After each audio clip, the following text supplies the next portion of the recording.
सद्गुरु भगवान की जय। तो ये सद्गुरु भगवान पूर्ण ब्रह्म परमेश्वर अविनाशी राम कबीर साहब हैं। ये सात शरीर प्रकट होके आए थे, कमल के फूल पे प्रकट हुए थे और मगहर से सात शरीर चले गए थे। ये अविनाशी राम हैं और इनके जो शब्द हैं ये अनमोल हैं और इन शब्दों में छुपे गूढ़ रहस्यों के सहारे, सद्गुरु के उपदेश के सहारे, सद्गुरु के मंत्र के सहारे, समर्पण और विश्वास के सहारे हम जीवों का पूर्ण मोक्ष संभव है।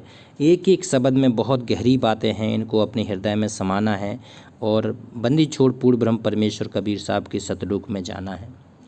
तो ये चेतावनी और उपदेश के शब्द हैं। ये शब्द 38वां बहुत ही अनमोल है, बहुत ही ज़्यादा अनमोल है। इसको समझना और फिर सद्गुरु के मार्ग पर चलना है।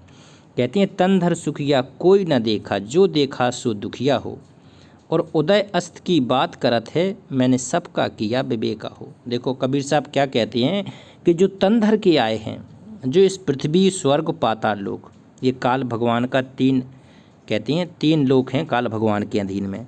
वो कहते हैं जो तन धन के पृथ्वी पर भी जो कोई भी ऋषि मुनि देवता आए हैं तो वो कोई सुखी नहीं है। तन धर सुखिया कोई न देखा, और जो देखा सो दुखिया हो। इस लोक में आके सारे दुखी रहते हैं। सुख तो सपने में भी सुखी नहीं है मनुष्य पृथ्वी पर। कोई राजा हो, महाराजा हो या कितने भी बड़े पद पर हो, कोई भी सुखी नहीं है।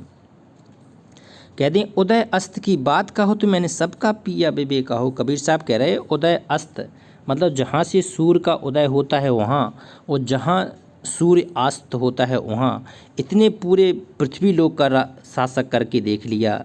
मानधाता जैसे कहते हैं चक्रवर्ती राजा थे सतयुग में हैं, और बड़े फिर बाद में त्रेता में आए, रामचंद्र जी आए त्रेता में, द्वापर में कृष्ण भगवान आए। तो कहते हैं इन्होंने चक्रवर्ती राजा की तरह पूरे पृथ्वी पर शासन किया है, लेकिन सुखी नहीं रह पाए। ये पृथ्वी का ऐसा काल का जाल है कि कोई सुखी रहता नहीं है। तो कहते हैं उदय अस्त की बात कहा तो मैंने सबका किया विवेका हो। मैंने सारी संतों को देख लिया, सारे महाराजाओं राजाओं को देख लिया कि कोई भी मुझे सुखी नहीं मिला। कहते घाटे बाड़े सब जग दुखिया, और क्या गिरस्ती क्या बैरागी हो। जो घाटा हुआ है तो दुखी, ज़्यादा धन आ गया तो दुखी। ये संसार में कहते घाटे बाड़े सब जग दुखिया, और क्या गृही क्या बैरागी हो, क्या गिरस्ती हो क्या बैरागी। यहाँ तो सारे लोग ही दुखी हैं। कहते हैं सुखदेव ने आचरज दुख के डर से, आहा।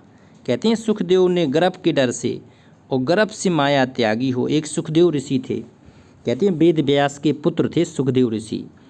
तो इन्हें इतना ज्ञान था, जब ये पेट में थे तभी इन्हें ज्ञान हो गया था कि भाई अगर हम मनुष्य जन्म लेंगे ना, तो कहते हैं तीनों गुणों सतगुण रजगुण और तमगुण, इनका प्रभाव हमारे शरीर पर पड़ जाएगा और मैं भक्ति नहीं कर पाऊँगा। इसी लक 84 में पड़ा रहूँगा, फिर बेकार क्या मतलब होगा मेरे इस जन्म लेने का। तो कहते हैं सुखदेव आचरज दुख के डर से गर्भ में माया त्यागी हो। गर्भ में ही सुखदेव ऋषि ने माया त्याग दी थी, और जैसी 12 साल में जब इनका सुखदेव का जन्म होगा तो कहते हैं कि ये अपनी जो नाल होती है ओवन नाल, इसको काट के खुद अपने कंधे पर डालकर उड़ गए थे। कहते तीनों लोक में ये घूम के आ गया था। तो पिताजी रोते रहे वेद व्यास कि बेटा एक बार दर्शन तो दे दे, तो इस तरह क्यों भागा जा रहा है, मैंने तेरा 12 साल तक इंतज़ार किया, एक बार दर्शन तो दे दे।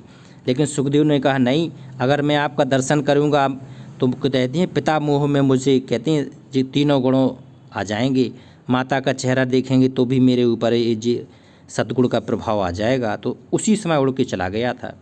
तो कहते हैं सुखदेव आज दुख के डर से गर्भ में माया त्यागी हो, और जोगी दुखिया जंगम दुखिया, तपसी को दुख दूना रो। कहते हैं जो जोगी है ना वो दुखी है, महादुखी है जोगी दुखिया, और जंगम जो ऋषि हैं वो भी दुखी हैं, भटक रहे हैं जंगलों में। ना उनको भक्ति विधि का पता है, ना खान का ना पान का, ना कहते हैं बड़ी जटा बढ़ा रहे, बड़े वस्त्र पहन के और लगे कुछ भी नारा लगाते हुए जा रहे हैं। उनका मार्ग सही नहीं, ना भक्ति सही है, ना उनकी क्रियाएं सही हैं। तो कबीर साहब कहती है जोगी दुखिया जंगम दुखिया, और तपस्वी को दुख दूना हो। जो तपस्वी है ना, सालों बैठे रहते थे, बड़ी बड़ी जटा बढ़ा के, स्नान भी नहीं करते थे हैं, तो ये कोई भक्ति मार्ग नहीं है। तो वो कहती हैं जो तपस्वी होता था उसको सारी फिर खान पान की व्यवस्था भी घर छोड़ के खुद करनी पड़ती थी।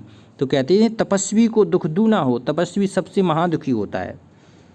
और आशा तृष्णा सबको व्यापे, कोई महल ना सूना हो। जो आशा है और जो तृष्णा है ये सभी को अपने अपने ओर आकर्षित कर रही है। ऐसा कोई संसार में व्यक्ति नहीं है जिसको आशा तृष्णा ना हो। आशा तृष्णा सबको व्यापे, हर जीव के, हर मनुष्य के अंतर में व्याप्त है ये आशा तृष्णा। और कोई महल ना सूना हो, ऐसा कोई, कहती है अंतरात्मा सूनी नहीं है मनुष्य की, कोई भी ऐसा घर सूना नहीं है कि जिस घर में जी माया तृष्णा ना हो, आशा तृष्णा ना हो। कहती साँच कहो तो कोई न माने। आहा, कबीर साहब कह रहे हैं अगर मैं सच्ची बात कह दूँ ना तो इस जग का, इस संसार का कोई व्यक्ति नहीं मानेगा मेरी बात। साँच कहूँ तो कोई न माने, झूठ कही ना जाई हो। कहती है मुझसे झूठ नहीं कही जा सकती कि मैं गलत बात बता दूं, मैं सच्चाई ही कहूँगा। तो कबीर साहब कहती हैं ब्रह्मा विष्णु महेश्वर दुखिया, जिन यह राह चलाई हो। कहती तुम्हारे ब्रह्मा जी महादुखी, विष्णु भगवान भी दुखी और शंकर भगवान भी दुखी। जिन ये राह चलाई है, इन्होंने जो राह चलाई ना भक्ति मार्ग की, ये स्वयं दुखी है। जब भी पृथ्वी पर किसी भी अवतार में आते हैं तो उनको दुखों का सामना ही करना पड़ता है। इतने दुख का सामना करना पड़ता है कि हो सकता है पृथ्वी पर उसके बराबर किसी को दुखी ना मिले। तो ये ब्रह्मा विष्णु महेश भी दुखिया, जिन्हें राह चलाई हो। कहते हैं विष्णु भगवान जब राम के रूप में आए, कृष्ण के रूप में आए तो कितने दुखी थे। शंकर भगवान को बताओ सती के वियोग में कितना तड़पना पड़ा, तो ये खुद दुखी हैं। विष्णु भगवान भी 24 घंटा राक्षसों को मारने में परेशान रहते हैं। तो कहते हैं ब्रह्मा विष्णु महेश भी दुखिया, जिन्हें राज चलाई हो। और अबधू दुखिया और भूपति दुखिया और रंक दुखी विपरीती हो। बताओ अबधू और भूपति, जो गरीब है ना तो वो तो वैसी महादुखी वैसे ही है, क्योंकि उसकी पूर्ति नहीं हो रही है, उधर पूर्ति नहीं हो रही, तो वो महादुखी तो वैसे ही है। कहती अबधू दुखिया भूपति दुखिया, जो राजा है वो भी उसको प्रजा की चिंता है, प्रजा की चिंता के कारण वो भी महादुखी है। अबधू दुखिया भूपति दुखिया, रंक दुखी व प्रीति हो। जो रंक है ना वो तो अपनी कर्मई से दुखी है कि उसकी तो कहते हैं जो खाने के लिए मोहताज है, 2-2 टूक के लिए भटक रहा है, वो तो महादुखी वैसी, ना उसे ना भक्ति का कुछ लेना देना, ना उसको भक्ति मार्ग ही सफल पे पाएगी। कहे कबीर सकल जब जग दुखिया, संत सुखी मन जीती हो। आह, कबीर साहब कह रहे हैं वो सारे लोग दुखी हैं, सब कोई दुखी है, केवल एक ही व्यक्ति सुखी है, वो है संत। जो सच्चा संत होता है ना, जो तत्वदर्शी संत होता है, जो फक्कड़ संत होता है, कहते हैं वो सुखी है, बकाया सब दुखिया है। कहे कबीर सकल जग दुखिया, संत सुखी मन जीती हो। जिसने अपना मन जीत लिया है वो सबसे ज़्यादा सुखी है, उससे ज़्यादा इस पूरे ब्रह्मांड में कोई सुखी नहीं है। एक शब्द और लेते हैं, मानुष जन्म सुधारो साधु, और धोखे काहे बिगाड़ो हो। ऐसा समय बहुर नहीं पे हो, और जन्म जुगा मत हारो हो। आहा, कहते मानुष, ये कहती हैं मनुष्य जन्म दुर्लभ है, ये मिले न बारंबार, और तरबर से पत्ता टूट गए पर बहुर न लगता डार। तो बहुर ने ये मनुष्य जीवन छूट गया तो फिर दोबारा नहीं मिलेगा। तो इसी जन्म में भक्ति करके अपने कर्म सुधारना है और कहती हैं पूर्ण मोक्ष करना है। भक्ति, मनुष्य जन्म केवल भक्ति करने के लिए भगवान ने दिया है।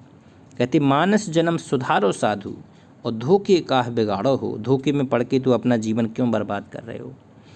ऐसा समय बहुर नहीं पे हो, जन्म जुआ मत हारो रे। ऐसा जन्म दोबारा कभी नहीं मिल पाएगा अगर ये जन्म एक बार जुआ में हार गए हो। कहती हैं तेरी जो सांस है ना, सांस भगवान ने गिन के दी है भक्ति करने के लिए, तो अगर इसको सांसों की पूंजी तूने और कहीं किसी कामों में करके लौटा दी तो फिर ऐसा अवसर पार होने का नहीं मिलेगा।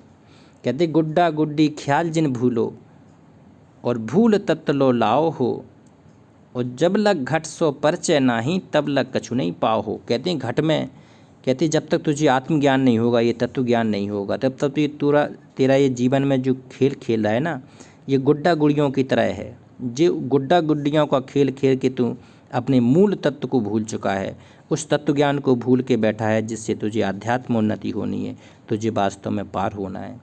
जब लग घट सो परचय नाही, तब लग कछु नहीं पावो हो। तब तक कुछ चीज़ें पाई नहीं सकती। कहती हैं तीर्थ व्रत और जब तप संयम, या करनी मत भूलो हो, और कर्म फंद में जुग जुग पड़े हो, फिर योनि में भूलो हो। कहते हैं जो अगर तूने तीर्थ करे, व्रत करे, जप तप संयम या करनी मत भूलो हो, ये करके तू अपना, कहते हैं तू संयम और व्रत इसको पूर्ण साधना कर मान रहा है। ये पूर्ण साधना नहीं है, एक प्रारंभिक अवस्था है। और कर्म फंद में जुग जुग पढ़ियो, फिर जोनी में भूलो हो। कहती हैं इसके साथ ही तुझे सच्चे सतगुरु की आवश्यकता है।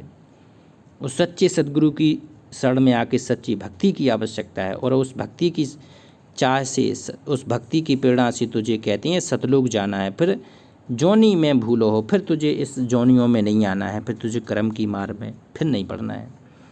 ना कछु नहाए, ना कुछ धोए, ना कछु घंट बजाए हो, ना कछु नेति, ना कछु धोती, ना कछु नाचे गाए हो। कहती ना इसके लिए तुम्हें ऐसा नहीं है कि नहाना भी पड़ेगा, कुछ धोना ही पड़ेगा।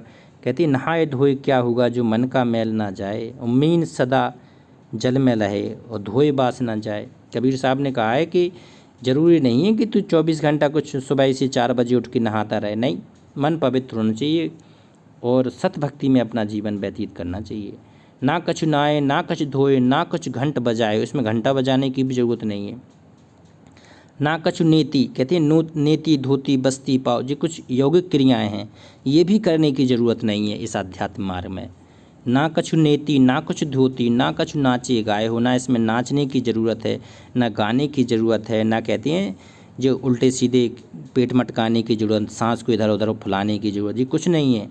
ये नेति धोती बस्ती पाओ, आसन पदम जुगत से लाओ, कुंभक कर रेचक करवाओ, पहले मूल सुधार कार जो सारा हो, मूल कबल जब चतुर बखानो, है ना। तो ये पूरा कबीर साहब ने पूरा मार्ग बता दिया है भक्ति का। कहते सिंगी सेली भभूत और बटुआ और साईं स्वांग से न्यारा हो। कहते जो सिंगी होते हैं, जो भभूत लगाते हैं, जो बटुआधारी होते हैं, और जो साईं का स्वांग करते हैं, इससे वो भगवान बहुत न्यारा है। इन कर्म कांडों से नहीं मिलता भगवान।